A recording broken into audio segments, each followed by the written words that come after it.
Hello, Aries. Welcome to Gemini season. How you hanging in there?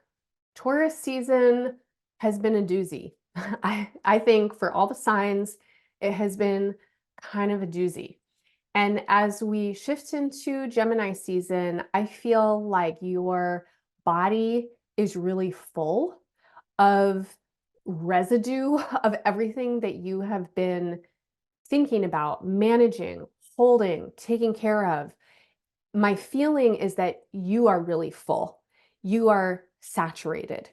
And in the feeling of this, it's like you're just holding a lot and you're holding mental stuff, emotional stuff, physical stuff.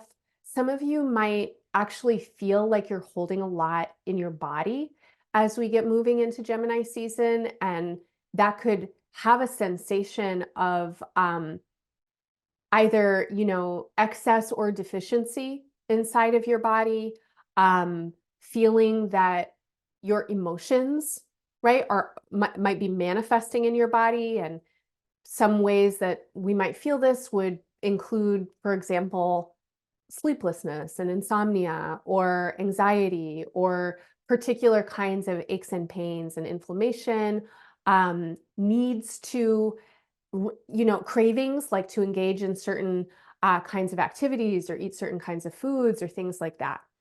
And over the course of the last several months, I think that a lot of you have been going through really potent and profound inner changes.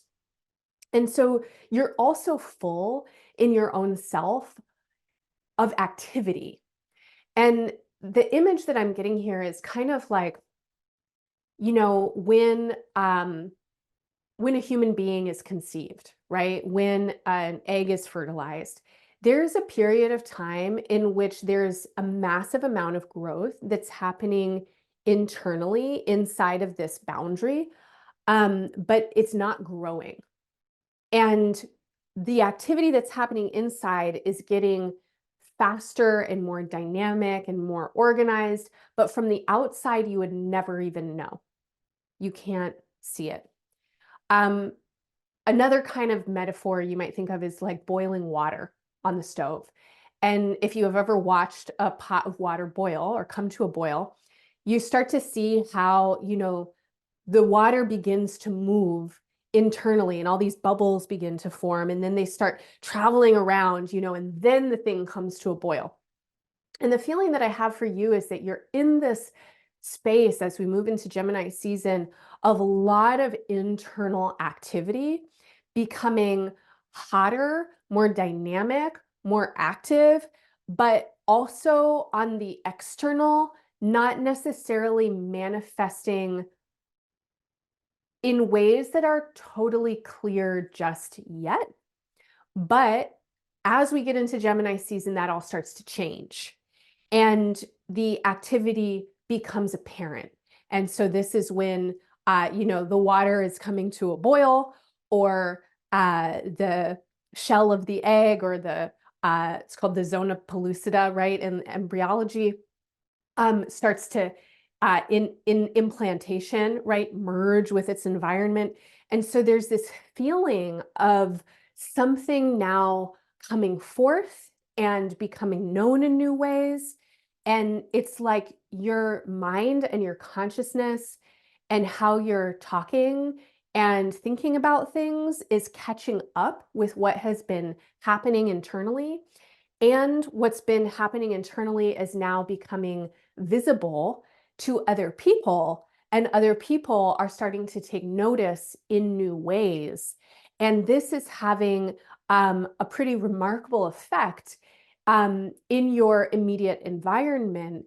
And so a lot of dynamic, new feeling relationships and relational opportunities and dynamics, a lot of different kinds of conversations. And it feels like a time when it's springtime where I am right now, and I'm thinking about all the pollinators that are out. The bees are just so busy, right? And they're like bouncing from one flower to the other, and they're like, and like stick their whole head in the blossom of the flower and pull out all the pollen and then on to the next one. And sometimes I imagine like how they're all talking to each other or something. Like you see like a swarm of pollinators around, let's say, a big flowering bush. And I just have this imagination of them like calling out to each other, being like, hey, how's it going over there? Oh my God, over here, it's so great. You know, and there's this feeling that I get in your chart of that's what's starting to happen. And all around you, it's like you're getting these little like dings and messages and notifications. And maybe this is actually what's happening in your social media or in your email inbox or something like that. Suddenly people are like, oh my God, hey over there, like knocking on your door, being like, what's up? Oh my, you want to talk about this thing, or like come to this thing, or they're getting invitations, you're inviting people. And there's this kind of like rising energy of activity that is coming into your consciousness as we come into this season. So the first week of Gemini season really has this kind of feeling. As we get out of Taurus season, you're like, woo, like like this kind of woo, exciting kind of energy. And the feeling to me is opportunistic, and the sense is that, okay, what's next? There are opportunities to grow, there are opportunities to change. Some of you are feeling this like a hustle and like survival and like, okay, what's next? I got to do something, looking for that, looking for those options. And we are moving towards a full moon on the 23rd of May. And this is a really expansive feeling full moon in your chart. It is coming into your solar ninth house. It's a full moon in Sagittarius, your fellow fire sign. And so it is lighting up a part of your chart that is all about growth, adventure, opportunity, and you listening to the messages that are coming through. And these are messages that are coming through your sense of highest self, the philosophies that really live inside of your heart and that call you into your growth. This is a feeling of looking at a horizon and knowing that that's where you want to go. Now, in all this, I want to say that there's also something else that's happening that feels kind of like a subtone. And it's going to become more palpable at the end of Gemini season, but it feels like it's here consistently through the whole season. And I'm being called to say it now and not wait. And so the subtone that I'm feeling is fatigue and energetic sensitivity, and also grief, and maybe other kinds of emotions that are present that would just have to do with like overwhelm, depression, um, trying to grapple with the state of the world, which is an overwhelming, depressing place in a lot of ways these days. And there's a lot of reasons to grieve and to feel grief. And in the kind of energy that's building in your chart, there is a little bit of a feeling for me that some of you are hustling, and it's like you're scared, or some of you are kind of like, okay, like, how do I survive, right? Like, how do I keep going, and what's next? And there's a little bit of a potentially, not all of you, but some of you, like a little bit of a scarcity kind of situation that's happening. And that could be scarcity of resource, it could be scarcity of time, it could be scarcity of your own downtime and alone time and like recuperation time. It could also be scarcity of hope in some ways, because like the news sometimes gives you no reasons to hope. And so there is also this other feeling that I have about this period of time, which is that it is absolutely essential that in the ways that you are orienting towards whatever is calling your attention, however you might be feeling growth, making new connections, looking out at that horizon, feeling depressed, feeling overwhelmed, having a lot of hope or not having a lot of hope, it feels essential right now that you are practicing ritual and that you are tuning in with discipleship ship. And this is discipline, right? The root word of discipline, which I don't want to use right now in the ways that point us to patriarchy, and like a kind of punishment idea of discipline. I want to use that word right now in a way that brings us towards faith and devotion, and really an offering of our life energy towards something that is bigger than us, greater than this lifetime, maybe greater than what we can even imagine, right? Like a numinous, a liminal, an ineffable vastness. And whatever you're doing right now, if you can anchor what that is in some kind of faith, in a gesturing, in a devotional gesturing towards divinity of your understanding, right? However you want to call creation, however you want to call the intelligence that knows how to bloom flowers and knows how to bring rivers to oceans and knows how to form cells into bodies, right? That's bigger than us. That's bigger than your ego. That's bigger than your plans. That's bigger than the bad news. And anything that's happening right now, whether you feel it's good or bad or somewhere in between, whether you feel that it's confusing or expansive or everything, all of that is actually really small inside of this big vastness. And I think that there's so much energy for you right now that it's coming into your person and that feels like it's engaging your mind and engaging your attention and bringing you kind of like this feeling of needing to go, go, go for some of you. If you stay in the smallness, you're going to get tired, and you're going to get tired a lot more quickly. And so attune with the vastness. And especially around the beginning of Gemini season, this full moon that's coming up, you get support when you find faith. And I'm not talking about faith that looks like a formula. If you have particular religious or spiritual practices that resonate for you and you have an idea of what faith means, excellent. The feeling that I have when I say the word faith feels like exquisite surrender.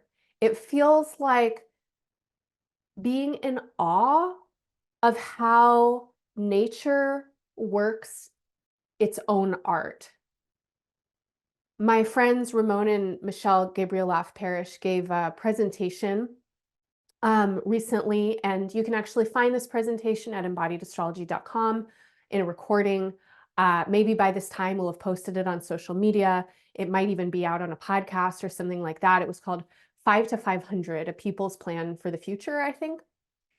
And they were sharing a story about how they lived near a nuclear waste dump, and the toxic, residue of building bombs and like bullshit, like atomic energy, had been stored in some kind of containers in like a sarcophagus of some kind, and it was like inside of metal, inside of concrete, then buried deeply in the earth or something like that. And I don't remember the particulars of what happened, but Michelle was talking about how at some point, maybe there was a leak or there was a reason to excavate. And there was this discovery that mushrooms were growing in this toxic waste. And she was saying, everybody's yuck is somebody else's yum. That even mushrooms might want to eat nuclear waste, right? Like there's something for everybody here. And this to me feels like faith. And it feels like faith in the trickster quality of nature. It feels like faith in the idea that There's an intelligence that is beyond human capacity to even understand, much less control. And we can tune in with that and we can look for it and then we can try to support it by in ourselves becoming more adaptive and creative, and in ourselves kind of listening for where we can uh, morph and blend with creation as it moves through us, and letting that actually be a kind of life raft, that we can travel on through the ups and downs of life on planet Earth, which is very turbulent for all different kinds of reasons. Okay, so as we move out of the full moon and into the end of the month of May, um, there are a lot of opportunities showing up in your life. And these are opportunities for new kinds of connections and new kinds of conversations. There are people showing up. There are new people. There are new friends.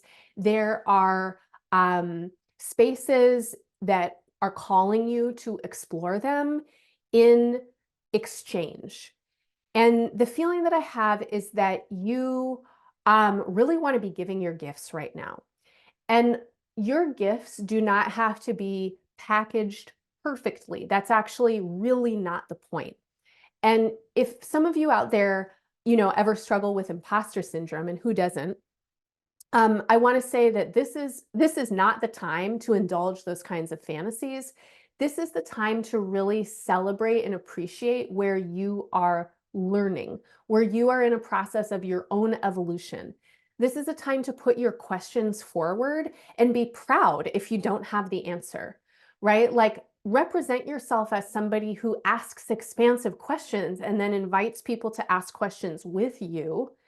The more that you can collaborate, the more genius is present. Your generosity of attention right now can facilitate enormous return. And what I mean about generosity of attention is noticing who and what around you is doing who and what, and then appreciating it, right? It's like, this is what I'm saying, like, go outside and pay attention to the pollinators, like notice how flowers bloom and be like, whoa, look at you. Oh my God, I love this color for you. Like, look at your petals. That's so fabulous. How did you do it? And that kind of energy, when we extend to any other living being, appreciation and admiration and curiosity, we get generally much better results than if we come in thinking that we have some kind of answer or we're going to like show them the way. And so don't worry if you are in some kind of unformed state of imperfection. Be proud of that right now. Take up the space of not knowing, take up the space of evolving, and ask bold and courageous questions. Ask questions that invite conversation. And in and of your own self, I want to encourage you to practice um, stretching your mind into different kinds of possibilities. And the nature of like learning how to debate something has really been on my mind, thinking about Gemini as an energy and Gemini season and Jupiter coming into Gemini this year. And the process of debate is learning to argue multiple sides, right? And actually putting your preference down and understanding how any particular side might have some wisdom in it. And if you have capacity to do this on your own, or if you have any kind of situation where you, for any kind of reason, might be holding space for others to converse, make that the priority, right? That dynamic conversations where curiosity and engagement with multiple points of view are what is being centered, and that you are not investing in dogmatic fundamentalist ideas of right and wrong, or one and only way. As we move into the month of June, there is an event that's happening at Embodied Astrology that I think you might really appreciate for just this reason. One of our team members and facilitators, Gabs 404, who actually is an Aries rising, so I believe that They'll probably be doing this naturally around this time anyway, and it's very much at the core of what they're doing, which is holding space for something called the Nebula Lab. And Gabs is an artist and an astrologer based in Brazil.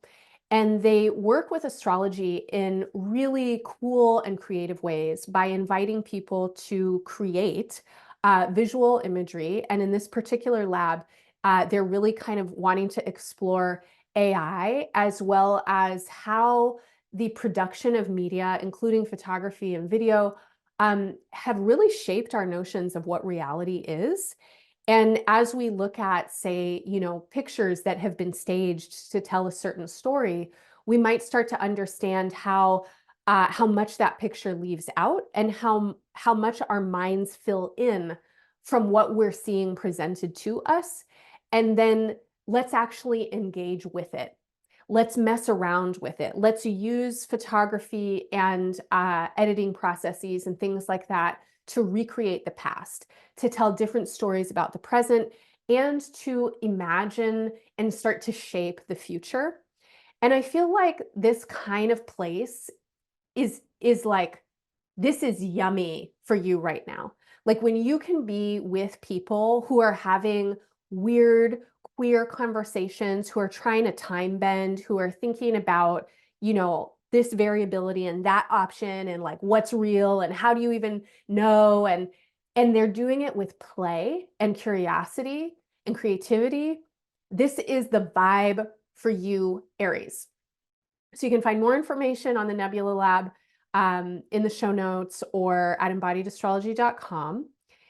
And as we move into the month of June, this vibe gets so strong, especially the first week of June. We're getting a new moon in Gemini on June 6th. And as we move towards that new moon, I feel like questions are your best friend. And you want to engage with questions right now like little kids engage with questions. Why? Why? You give them an answer. It's like, why is the sky blue? And you're like, well, because, that's the color that the atmosphere reflects back at us. Well, why? Why does the atmosphere reflect that color back at us? And then you're like, shit, I don't know, let's find out together. This kind of process is excellent for you. Just start asking why? Why? But why? What else is possible? Why is it like that? And again, you're not looking for solid answers. You're looking for more robust conversations. You're looking to diversify your neural pathways and their patterns. And you're looking to bring in a sense of awe and wonder and playfulness and enjoyment in the questions themselves. This is a path for you that's opening up. And over the course of the next year, as I mentioned, Jupiter is entering Gemini on May 25th, and it will be there through June of 2025. And over the course of the next year, Jupiter in this placement is offering growth potential to you when you expand the questions. And when you let the questions and the curiosity bring you into new connections, new synapses, right? New aha moments, but also with people, with places, with different ideas. Your world is trying to open up in a big way right now. Following the new moon, and for the next 2 weeks, as we finish up Gemini season and get close to the solstice and beginning of Cancer season on June 20th, now this emphasis that I was talking about around a kind of like mental fatigue and need for spiritual resourcing really starts to get pretty strong. And so over the course of Gemini season, I really want to encourage you to take rest. It's a very active time for you. I think a lot of you are quite busy. A lot of you have a lot going on and it is taking your attention. And so you have to prioritize and plan for rest. I've been reading Trisha Hersey's Rest is Resistance last couple days, and it feels so supportive. The way that she talks about rest as not only political resistance and a kind of choice to disengage and disrupt grind culture, but how she talks about rest as a gift to our ancestral inheritances, right? Most of us, many of us coming from people who um, absorbed the toxic effects of grind culture in one way or the other. Plenty of people coming from people who lived lives where they never got to rest. They didn't have the luxury, right?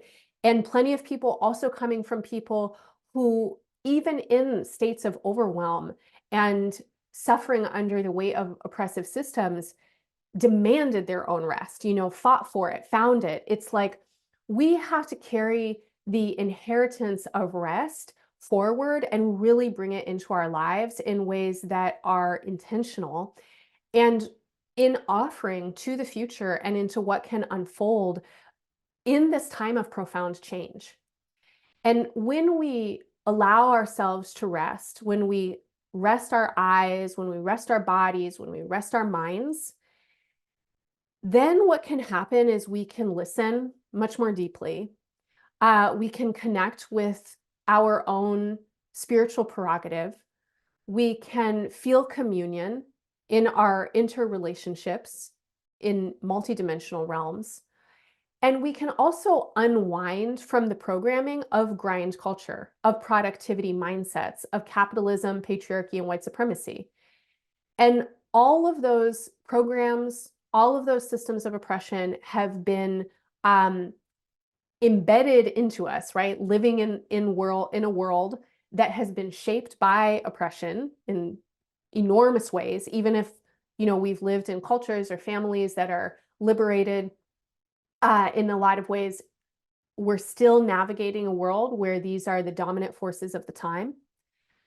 And I think if you've made it this far in the horoscope, and if you even found it at all, you're probably interested in a future that is more abundant and creative and unwinding from toxic systems of oppression. I think you're probably a person who wants to queer the landscape a little bit and imagine into the otherwise. And we cannot functionally really imagine otherwise if we're always doing, going, moving. And if we don't allow ourselves to rest, our bodies will make us, right? They'll get sick. They will break down earlier and more often than they need to. And if we don't allow ourselves to rest, we can't really access the nourishment of imagination in the same ways. So I really cannot encourage you enough to take it, like to take your time. And if you're feeling like the entire world is dinging you on your DMs and like every single direction is pulling your attention, take your space. Turn off your notifications, put your devices in a drawer, walk away from them, whoever they are. Go lie down. Insist on quietude and time for silence. And as we move towards the solstice, this becomes increasingly important.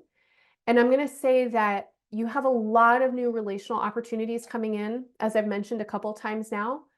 And with these opportunities come really new and different needs and ideas around what intimacy can be and look like and feel like. And something is starting to land for you. And I think that what is landing is actually really somatic. It's really embodied. It is deeply energetic. It does feel spiritual to me.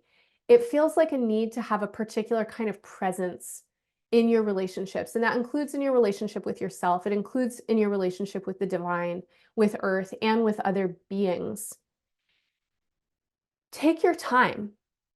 Even though it's active, even though a lot of people want to hang out, even though you might have a million things to do, take your time and allow quietude and stillness to help you discern and refine where you want to put your attention and your energy.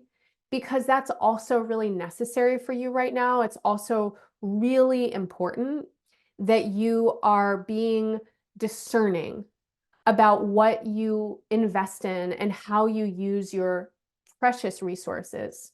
And number one, that's the resource of your attention, your time, your energy, and of course, your labor, of course, your money, of course, other kinds of resources. You want to be working in ways that are as sustainable as possible for you, and not just sustainable, but actually generative. And I really hope that this horoscope gives you any amount of support to feel and think and imagine into what that could be. Um, we have another offering at Embodied Astrology that I think really wants to hold this kind of space for you and for people in general, which is an offering with Sherry Taylor. Over the course of 2024, Sherry is holding a cycle or a set of devotional cycles. And she has another cycle beginning in the end of June, on June 29th. And her work is focusing on the presence of Saturn in Pisces. Pisces is the sign that comes before yours.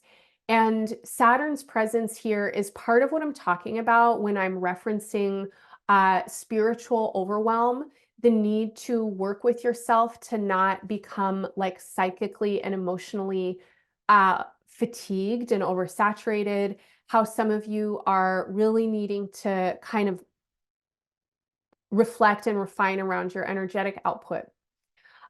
So Sherry's work is very much about discipleship with planetary energy, planetary allyship.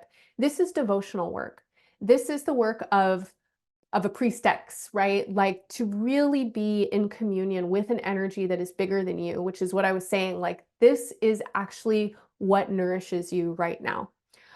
So if you want to find more information about that, the series is called Solve e Coagula. That means to dissolve and to congeal. And this is the energy that she's working with, is this unforming and forming. Also throughout the year, Junauda Petrus, an award-winning playwright, author, and all-around creative genius, is gathering every month near the full moon to offer full moon artistic alchemy spaces. And these are all drop-in spaces. You can come to one, you can catch them all. But in these spaces, there's support for people to be living creatively in their lives. And you don't have to have a creative project that you're working on, though you're welcome to bring your projects there. But really the essence of this work is around recovering, reclaiming, strengthening, affirming, and advocating for ourselves as creative beings, and doing practices, working with prompts that help us to tune in with our creative gifts and connect with our allies, ancestors, guides, and guardians that can help us to manifest creatively in our lives. On June 23rd, she's going to be offering an artistic alchemy for the Capricorn full moon. Capricorn is a cardinal sign, just like Aries, and Capricorn holds the heaven of your chart, which is very much about how you're putting yourself out in the world. And so this would be an amazing time for you to drop in to the question of what is most creatively generative for you in the ways that you are putting yourself out. Every week I offer somatic space. This is an hour-and-a-half long drop-in on Zoom where you can come be with me and embodied meditation practices, guided visualizations. We do a lot of restorative therapeutic self-touch and gentle movement, and try to align ourselves with current astrology and the transits to really listen in and be guided with how we can work with these energies most effectively. Aries, you can find all the information about what's going on at EA at embodiedastrology.com. It would be wonderful to have you in some of our spaces. And either way, I am wishing you all the best in Gemini season and beyond. Bye for now.